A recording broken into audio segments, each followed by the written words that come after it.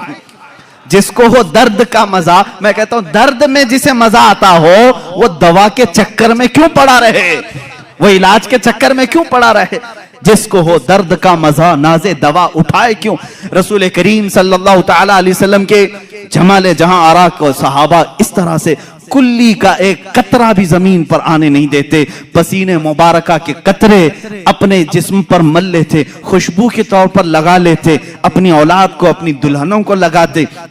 آپ کے رسول کریم صلی اللہ تعالی علیہ وسلم کے جسم ناز کی ایک خصوصیت یہ بھی تھی, صحابہ فرماتے ہیں رات میں چاہے چاند طلوع ہو, چاند کی روشنی ہو, دن میں چاہے سورج کی روشنی ہو, لیکن پوری زندگی پاک میں کبھی کسی نے حضور پاک کا سایہ زمین پر پڑتے ہوئے نہیں دیکھا. سایہ ہو بھی تو کیسے, نور کا کوئی سایہ نہیں ہوتا, نور کا سایہ نہ ہو.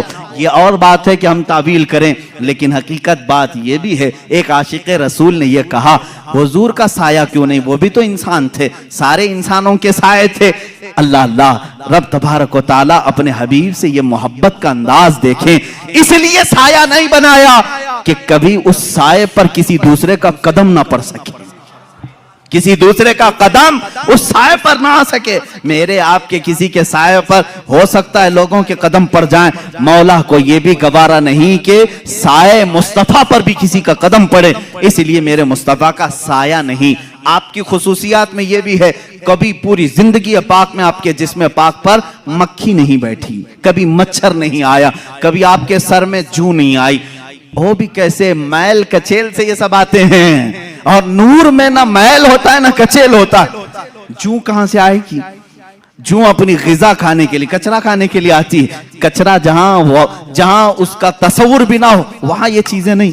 کبھی آپ کو حضور اکرم صلی اللہ تعالی علیہ وسلم کو آپ کے جسم پاک پر مچھر کے بیٹھتے ہوئے نہیں دیکھا, اور مکھی کو بیٹھتے ہوئے نہیں دیکھا, کسی نے نہیں. اور کبھی آپ کے قریب نہ مچھر آتا نہ مکھی آتی.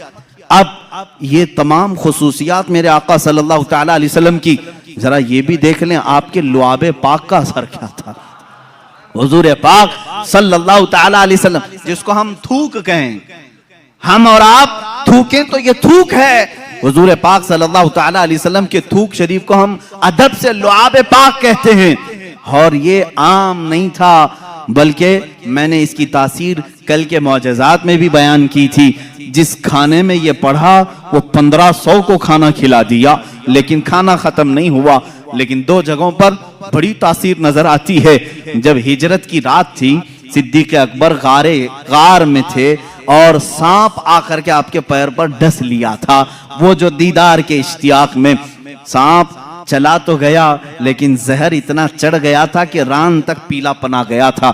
صدیق اکبر نے اپنا پیر حضور کو دکھایا, کہا سانپ ڈس چکا ہے. اللہ کے نبی صلی اللہ علیہ وسلم نے اپنا لعاب پاک نکالا, وہاں پر لگایا. کہتے ہیں حضرت ابوبکر پورا زہر اتر گیا, مجھے یہ پتا ہی نہیں تھا کہ اس پیر میں سانپ کاٹا تھا کہ اس پیر میں کاٹا تھا.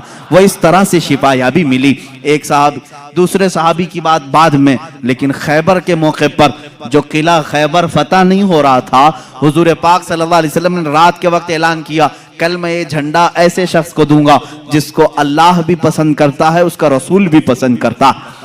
اور اسی کے ہاتھ اللہ نے فتح رکھی. صبح سارے صحابہ انتظار میں تھے کہ جھنڈا کس کو ملے.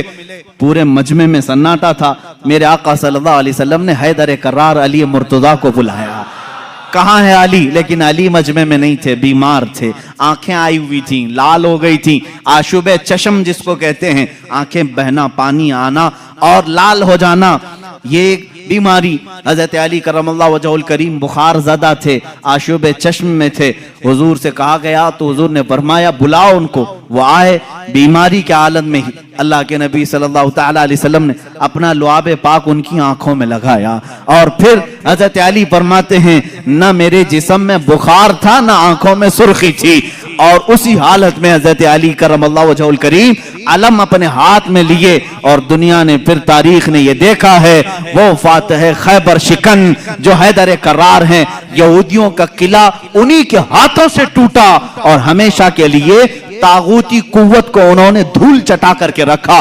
ایک بیمار علی کو لعاب مصطفیٰ طاقت بخش رہا ہے, صدیق اکبر کو سانپ کا زہر ہے, وہاں لعاب پاک شفا بخش رہا ہے. ایک صحابی حضرت ابو دجانہ ابو قتادہ رضی اللہ تعالیٰ, ان کی آنکھ کی پتلی باہر آ گئی تھی, تیر اندر چلا گیا تھا, وہ آنکھ کی پتلی لے کر کے حضور کے پاس آئے. حضور نے وہ آنکھ کا ڈھیلا اندر کیا, وہاں بھی لعاب پاک لگایا. ایک دوا ہے کتنی بیماریاں ہیں, ایک دوا ہے, ایک دوا ہے. اس شفا خانے میں ہر مریض آئے لعاب پاک لگائے, اور ہر بیماری میں یہ اثر بھی دکھائے. حضور پاک صلی اللہ تعالی علیہ وسلم نے لعاب پاک لگایا. حضرت ابو قتادہ کہتے ہیں پوری زندگی بھر کبھی مجھے آنکھوں میں ہلکی سی بھی روشنی میں کمی نہیں آئی, میں بڑھاپے میں بھی ویسے ہی دیکھتا تھا جیسے جوانی میں دیکھتا تھا. لعاب پاک کی یہ تاثیر ہے. اے عزیزو کیا کیا بیان کروں, حیران ہوں میرے شاہ میں کیا کیا کہوں تجھے, لیکن رضا نے ختم سخن اس پہ کر دیا. خالق کا بندہ خلق کا آقا کہوں تجھے. اب یہاں مجھے ان لوگوں کی خبر لینی چاہیے جو اپنے آپ کو رسول کے برابر سمجھتے ہیں. ارے تم پیدا کب ہوئے, آج بڑے کیسے ہوئے, تمہاری زندگی کی سیرت, تمہارا حلیہ سب کو بتاؤ, لوگ کراہت سے بھاگ جائیں گے. تم اگر کسی کو پسینہ سنگھاؤ بیوی چھوڑ کر بھاگ جائے, اور تم اپنا لعاب تھوک کہیں ڈالو تو کھانا بے برکت ہو جائے, بلکہ میں کہوں جو کھا لے اس کو زہر چڑھ جائے. اور تم کہتے ہو رسول پاک امتی کے برابر ہو سکتے ہیں. نادانو, حضور سے برابری کرنے کی بات کرتے ہو تو ذرا اپنے جسم کو دکھاؤ. کیا تمہارے جسموں پر مکھی اور مچھر نہیں بیٹھتے؟ مچھر دانی لگاتے ہو پھر بھی گھس کر آتے ہیں اور کاٹتے بھی ہیں, اور تم جس میں ناز رسول کی برابری کی بات کرتے ہو. رسول کریم صلی اللہ تعالی علیہ وسلم کے ہر عضو کو کمال تک اللہ نے پہنچایا ہے. تم تو پورے جسم ناز کی بات تو چھوڑو, میرے آقا کے ناخن پاک کے کٹے ہوئے ایک ٹکڑے کی برابری پوری امت نہیں کر سکتی. یہ تو حضور پاک کی بات ہے. آؤ صحابہ کی بات. میرے آقا صلی اللہ علیہ وسلم فرماتے ہیں میرا صحابی اگر جو کے دانے کے برابر خیرات کر دے, جو کے دانے کے برابر خیرات کر دے, اور پوری امت احد پہاڑ کے برابر سونا خیرات کرے, میرے آقا فرماتے میرے صحابی کی خیرات کے برابر امت کی خیرات نہیں ہو سکتی. جب تم صحابی تک نہیں پہنچ سکتے, رسول پاک کی بات کیسے سوچ لیا؟ میرے آقا صلی اللہ تعالیٰ, یہ باتیں ہیں اس لیے مجھے آج کہنی پڑ رہی, اور کہی ہوئی نہیں, کتابوں میں لکھی ہوئی بھی ہیں. ذرا دل پر ہاتھ رکھ کر کے سوچو, کیا کبھی امتی عمل کرتے کرتے نبی تک پہنچ سکتا ہے؟ لوگوں نے لکھا ہے, کتابوں میں موجود ہے, امتی عمل کرتے کرتے نبی کے برابر ہو سکتا. کیسے ہو سکتا ہے؟ حضرت عثمان غنی رضی اللہ تعالیٰ عنہ کا زمانہ ہے, منبر پر 3 ہی زینے تھے. حضور صلی اللہ تعالیٰ علیہ وسلم تیسرے زینے پر تھے, اور صدیق اکبر کے زمانے میں دوسرے زینے پر وہ کھڑے ہو کر خطبہ دیتے. حضرت عمر کے زمانے میں پہلے زینے پر خطبہ دینے لگے. اب حضرت عثمان کا زمانہ ہے, اب کہاں اتریں گے تو ختم ہو گئے. وہ پھر تیسرے زینے پر چڑھ گئے. کہاں پر؟ تیسرے پر. لوگوں نے بعد میں خطبہ دینے کے بعد حضرت عثمان سے پوچھا صحابی رسول کا عقیدہ کیا ہے؟ صحابہ میں بھی عقیدہ کیا چلتا تھا اس زمانے میں؟ سنو, صحابہ نے پوچھا.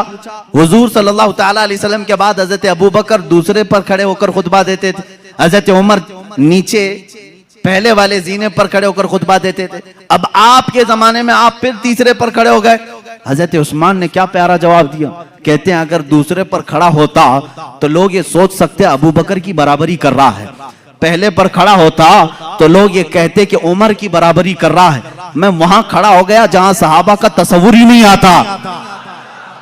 صحابہ کا تصور ہی نہیں ہوتا کہ کوئی نبی کی برابری کر سکتا ہے، صدیق کی برابری کا کوئی دعویٰ کر سکتا ہے، عمر کی برابری کا دعویٰ کر سکتا ہے، لیکن عثمان ابن عفان کہتے ہیں ان کے زمانے میں رسول کی برابری کا کوئی تصور بھی نہیں کر سکتا۔ 1400 سال کے بعد تم برابری کا دعویٰ کیسے کرنے لگ گئے؟ حضور پاک صلی اللہ تعالیٰ علیہ وسلم کے ایک عضو پاک بلکہ ان سے ریلیٹڈ جو چیزیں ہیں ان کی بھی برابری نہیں ہو سکتی۔ لاؤ تمہارے دسترخوانوں کو بھی آگ میں ڈال کر کے دیکھتے ہیں جلتے ہیں کہ نہیں جلتے ہیں، بلکہ منہ مبارکہ جو ہمارے پاس ہے اس کے متعلق بھی صحیح اسناد یہ ملتی ہیں، اگر آگ میں رکھا گیا کئی مرتبہ ایسے حالات پیش آئے آگ نے منہ مبارک کو بھی نہیں جلایا ہے۔ آج بھی منہ مبارکہ کو آگ نہیں جلاتی، یہ رسول کریم صلی اللہ تعالیٰ علیہ وسلم کے جسم پاک سے لگی ہوئی چیز کی تاثیر ہے۔ ارے میرے عزیزو، حضور پاک صلی اللہ تعالیٰ علیہ وسلم کے قریب جو جانور تھے ان کی عظمت بڑھ گئی، ہم حضور کی سواری ایک یافور ہے، خچر، جو محبت رسول کے قائل ہیں وہ یافور نہیں کہتے، حضرت یافور کہتے ہیں، حضرت یافور کہتے ہیں۔ حضور کی اونٹنی تھی، ایک کا نام عزبہ ہے، ایک کا نام قصوہ ہے، اور محبان رسول حضرت قصوہ حضرت عزبہ کہتے ہیں۔ عام جانور ہی تو ہے لیکن سواری رسول اللہ نے کی ہے، اس لیے ان جانوروں کا بھی ادب کرتے ہیں۔ حضرت ابوبکر صدیق رضی اللہ تعالیٰ عنہ امت میں جو کام کریں وہ سب کے لیے دلیل ہے۔ حضور کی وفات کے بعد رسول کریم صلی اللہ تعالیٰ علیہ وسلم کی جو سواریاں تھیں، حضرت ابوبکر قصوہ اونٹنی کا خیال کرتے، اس کے پاس کھانا لے جا کر رکھتے، اس کے جسم کو سہلاتے، اس لیے کہ حضور کی وفات کے غم میں وہ کھانا چھوڑ چکی تھی۔ اس زمانے میں صحابہ ان جانوروں کا بھی ادب کرتے تھے جو رسول کریم صلی اللہ تعالیٰ علیہ وسلم سے ریلیٹڈ تھے۔ مجھے حیرت ہوتی ہے ان ظالم سعودیوں کے حرکات پر، انہوں نے کھود کھود کر کے نشانات مٹا دیے۔ حضور اکرم صلی اللہ تعالیٰ علیہ وسلم کے جو بھی آثار نظر آئیں ان کو وہ سب سے پہلے ختم کرنا ہے۔ وہ تو اللہ بھلا کرے ترکیوں کا وہ عاشقان رسول تھے جو میرے آقا صلی اللہ علیہ وسلم کے تبرکات وہ لے کر کے استنبول چلے گئے، جس کی وجہ سے آج بھی وہ استنبول میں میرے آقا کی بہت سارے تبرکات محفوظ ہیں۔ ان ظالموں کے ہاتھ ہوتے تو یہ بھی بیچ کھا جاتے، یہ کچھ نہیں رکھتے۔ یہ شیخ حرم ہے جو چرا کے بیچ کھاتا ہے، گلی میں بوزر و دلق اویس و چادر زہرا۔ اقبال نے کہا یہ ان کے پاس جو کچھ بھی آئے سب بیچ کر کے کھائیں گے۔ یہ حج کو انہوں نے بیچا ہے، عمرے کو بیچا ہے، سارے تبرکات۔ میں آپ کو ایک بات بتا دوں، مدینہ طیبہ میں آج بھی ایک قلعہ اب بھی محفوظ ہے، ایک قلعہ، وہ کس کا ہے؟ ایک یہودی کعب بن اشرف کا، جس کو حضور صلی اللہ تعالیٰ علیہ وسلم نے قتل کرنے کا حکم دیا تھا۔ وہ حضور کی شان میں گالیاں دیتا، ایذا رسانی کرتا، اس کو قتل بھی کیا گیا، لیکن اس کا گھر آج تک باؤنڈری لگا کر رکھا گیا ہے۔ آج بھی اس کو محکمہ آثار قدیمہ میں سے رکھا گیا ہے کہ یہ پرانی ہسٹوریکل پلیسز میں سے ہے، اس کو رکھا گیا ہے، تاریخی چیز۔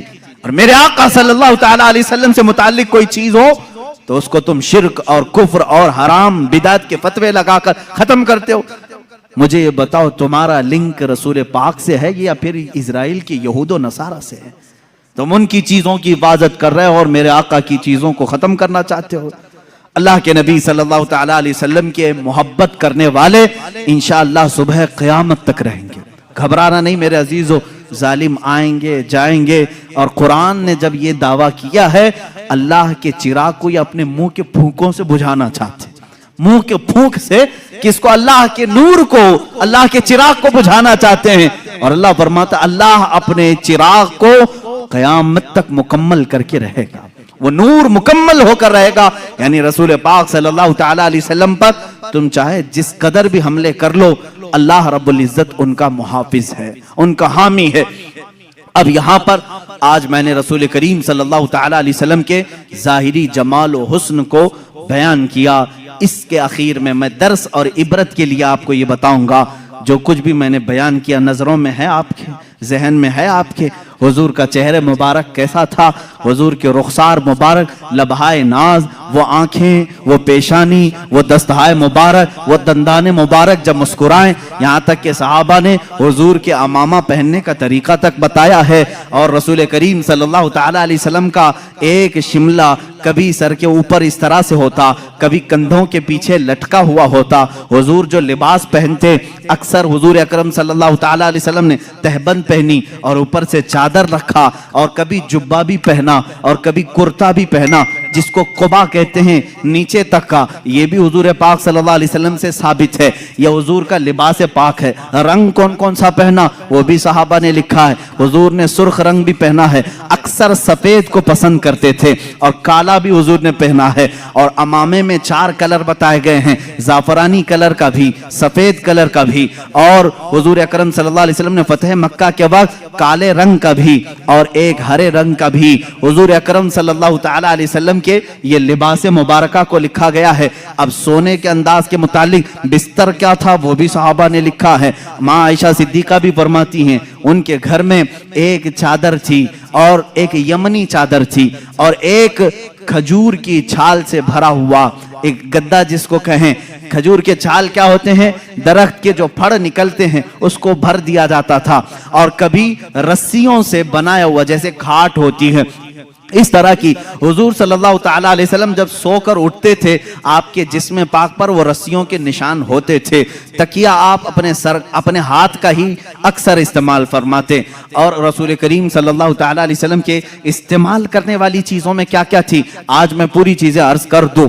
اللہ کے حبیب صلی اللہ تعالیٰ علیہ وسلم سرما لگاتے اور پسند بھی فرماتے، اور ارشاد فرماتے اسمد سرما لگایا کرو، تمہاری آنکھوں میں وہ نور کو بڑھاتا ہے اور تمہاری پلکیں اگاتا ہے۔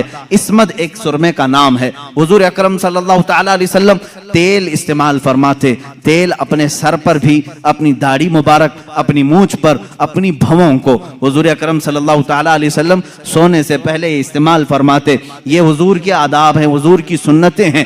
اب کھانے میں کیا پسند فرماتے، اللہ کے نبی صلی اللہ تعالیٰ علیہ وسلم اکثر جو کی روٹی کھاتے تھے، اور وہ موٹی قسم کی ہوتی، بغیر چھنے ہوئے آٹے کی ہوتی تھی۔ حضرت عائشہ صدیقہ رضی اللہ تعالیٰ عنہ فرماتی ہیں حضور صلی اللہ تعالیٰ علیہ وسلم کو ایک غذا پسند تھی جس کو سرید کہتے ہیں۔ سرید کیا ہے، گوشت کا سالن روٹی کے اوپر ڈال دیا جاتا اور روٹی کو چور کر کے جیسے کھچڑی بنتی ہے، یہ سرید میرے آقا کو بہت پسند تھی۔ اور حضور صلی اللہ تعالیٰ علیہ وسلم سبزیوں میں لوکی شریف بہت پسند کرتے تھے، یعنی جو لمبا کدو ہوتا ہے، گول والا نہیں، لمبا والا کدو، یہ حضور اکرم صلی اللہ تعالیٰ علیہ وسلم کو بہت پسند تھا۔ یہاں تک کہ حضرت ام سلمہ فرماتی ہیں جب سالن کے کھٹورے میں کدو کے ٹکڑے ہوتے، حضور ایک ایک ٹکڑا چن چن کر کے اپنے برتن میں لیتے تھے۔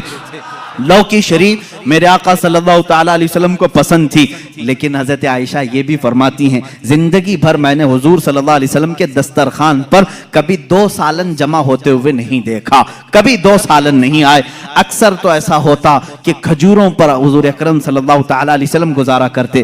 ایک حیث نام کی غذا ہے، اور بھی غذائیں ہیں، میں تفصیل میں نہیں جا رہا ہوں۔ حیث نام کی غذا، گھی اور شہد، گھی اور کھجور کو ملا کر کے گرم کیا جائے، گھٹلیاں نکال کر کے، یہ بھی حضور اکرم صلی اللہ علیہ وسلم کی پسندیدہ غذا تھی۔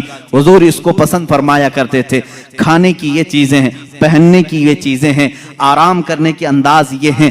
اللہ کے حبیب صلی اللہ تعالیٰ علیہ وسلم کپڑے کب کب بدلتے تھے، کب کب آپ غسل فرماتے تھے، یہ بھی لکھا ہوا ہے کتابوں میں۔ رسول کریم صلی اللہ تعالیٰ علیہ وسلم ہر دوسرے دن غسل بھی فرمایا کرتے، اور لباس ہفتے میں 2 یا 3 مرتبہ، اور جب کبھی کوئی وفد یا کوئی قبیلہ ملاقات کے لیے آئے، آپ کے جسم پاک پر نہایت ہی اچھی قیمت والا جبہ ہوتا تھا لوگوں سے ملاقات کرنے کے لیے، اور آپ کا امامہ مبارکہ نہایت ہی عظیم لگتا، ایسے کہ اچانک کوئی دیکھ لے تو اس پر رعب طاری ہو جائے، اور جو ہمیشہ ملنے والا دیکھتا تو آنکھیں پلکانا جھپکانا بھول جائے۔ حضور پاک صلی اللہ تعالیٰ علیہ وسلم جب اس سفید رنگت پر کالے رنگ کا امامہ شریف پہنتے تھے تو صحابہ کہتے ہیں ایسا لگتا کہ دن کے اجالے میں رات چھا گئی ہو۔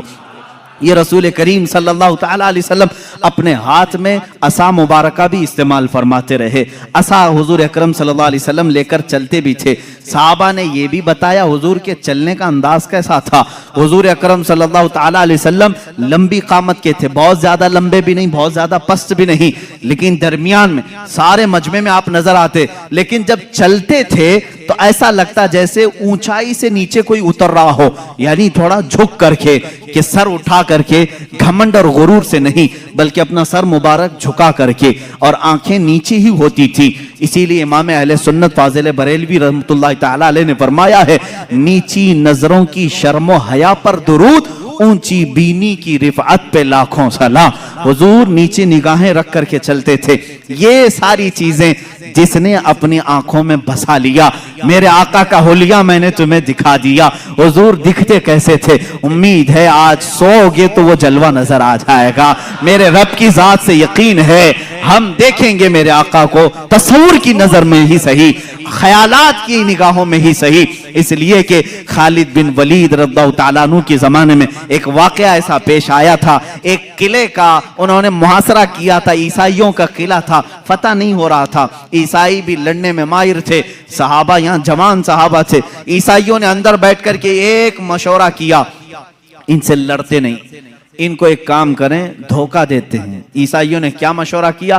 3 دن کا ٹائم لے لو اور ان سے کہو بازار سے گزرتے ہوئے آؤ. عیسائیوں نے اپنے پادری سے پوچھا کیا کریں گے؟ پادری نے کہا شہر کی جتنی خوبصورت لڑکیاں ہیں اور مال و دولت سب لے آؤ, راستے میں بچھا دو, ننگی لڑکیوں کو کھڑا کرو. اس لیے کہ خالد بن ولید کے ساتھ جتنے آئے سب جوان ہیں, سب نوجوان ہیں. توجہ چاہتا ہوں جوانوں, جن کی نظریں اتنی ہلکی ہیں کہ ہر حسینہ کی طرف نکل جائیں, اٹھ جائیں. یہ مومن کی شان نہیں, ہر چمکتی ہوئی چیز کو دیکھ لے, ہر رنگت والی کو دیکھ لے, یہ مومن کی شان نہیں. اب خالد بن ولید کی جو فوج تھی, ان کا جو لشکر تھا وہ جوانوں سے بھرا تھا. عیسائیوں نے غلیظ منصوبہ بنایا, ناپاک منصوبہ. آج بھی یہی بنا رہے ہیں ہمارے ساتھ, آج بھی بنا رہے ہیں ہمارے جوانوں کو اپنے دام فریب میں کھینچنے کے لیے. خالد بن ولید کو عیسائی نے بلایا, کہا ہم تم سے لڑنا نہیں چاہتے, ہماری ایک شرط ہے, 3 دن کے بعد اپنے ساتھیوں کو لے کر کے فلاں بازار سے تم اس قلعے تک آ جاؤ, صحیح سلامت پہنچ گئے تو ہم قلعے کی چابیاں یوں ہی تمہیں دے دیں گے, لڑیں گے نہیں. خالد بن ولید منظور کر لیتے ہیں. گئے 3 دن تک آپ سوچتے رہے اتنی جلدی ہار کیوں مان لیا ہے؟ ہار کیسے مان گئے؟ کچھ تو دال میں کھالا ہے. اس کے بعد 3 دن گزر گئے, اپنی فوج کو لے کر وہ جیسی بازار میں آئے, حسیناؤں پر نظر پڑ گئی, آدھے لباس میں, کچھ ننگے لباس, نیچے مال و دولت بچھایا ہوا ہے. یہی 2 چیزیں تو جوان کو خریدتی ہیں, ایک شباب ہے, ایک دولت ہے, حسن و شباب. اس کا دل دادا ہے یا دولت کا دل دادا ہے؟ جوان انہی 2 چیزوں کے پیچھے اپنا سارا تقوی ختم کرتا ہے, ایمان بیچ ڈالتا ہے. لیکن وہ خالد بن ولید کے جو جوان تھے رک گئے, جہاں تھے وہیں قدم رک گئے. حضرت خالد بن ولید نے پلٹ کر کے کہا, اے جوانوں آج تمہارے امتحان کا دن ہے. جہاد کے میدان میں نہیں کہا امتحان کا دن, کہا یہاں امتحان کا دن ہے. لڑائیوں میں تو وہ ماہر تھے, کسی تلوار سے خوف کھانے والے نہیں, لیکن یہ حسن و جمال کی تلواریں اگر کہیں کاٹ ڈالیں تو بھیانک نتیجہ آ سکتا ہے. خالد بن ولید نے کہا اگر آج تمہارا کسی کا بھی قدم ڈگمگایا, قیامت تک آنے والی امت تم پر لعنت بھیجے گی, اور اگر سنبھل کر چلے آنے والی نسلیں تم پر رحمتوں کے پھول برسائے گی. پوچھا ان جوانوں نے ہمیں کیا کرنا چاہیے؟ خالد بن ولید نے کہا کچھ بھی مت کرو, اپنے نبی کی سنت پر عمل کرو. کہا کون سی سنت پر؟ کہا کیا تم نہیں جانتے میرے مصطفیٰ صلی اللہ علیہ وسلم جب بازار میں چلتے تھے تو اپنی نظریں نیچی کر کے چلتے تھے, بس اس سنت پر عمل کر کے چلو, ادھر ادھر نظر نہیں کرنا. بازار میں گزرنے کی یہ سنت ہے جوانوں, ہر ایک کو تاکنا تاڑنا یہ مومن کی شان نہیں. اسی لیے میرے آقا نے فرمایا بازار میں سب سے پہلے منافق داخل ہوتا ہے اور سب سے آخر میں منافق آتا ہے. پورا وقت وہ بازار میں دیتا ہے, مومن تھوڑی دیر کے لیے جاتا ہے, اپنا کام کر کے واپس آ جاتا ہے. اور حضور نے منافق اور مومن کی دونوں شان بیان کی. منافق بازار میں سب سے پہلے جاتا ہے اور سب سے لاسٹ میں نکلتا ہے, اور اس کے اپوزٹ میں فرمایا مومن کہاں جاتا ہے؟ کہا مسجد میں مومن سب سے پہلے جاتا ہے اور سب سے لاسٹ میں نکلتا ہے. منافق یہاں لیٹ سے آتا ہے, جلدی بھاگتا ہے.